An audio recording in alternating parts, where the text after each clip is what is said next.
Number 19.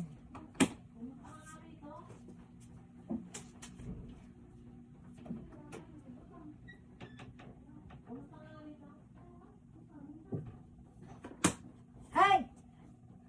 Ma, bakit nandito si Chabelita? Akala ko ba nilagay mo dyan sa may sala natin? Nandito sa kwarto natin. Nagulat ako. Natakot tuloy ako. Kaya ako natapong mo na to si Chabelita ko.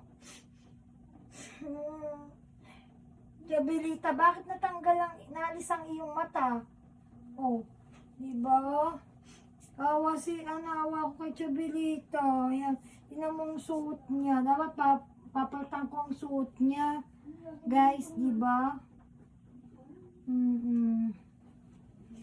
Amo siya. Papalitan kita ng suot. Kaya natakot ako. Kala ko natapon na ni mama ito si Chabelita. Ito na, nandito na sa kwarto, guys.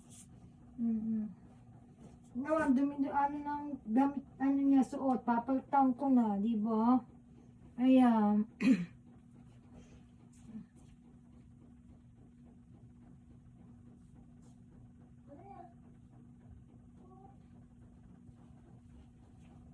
Cut, guys.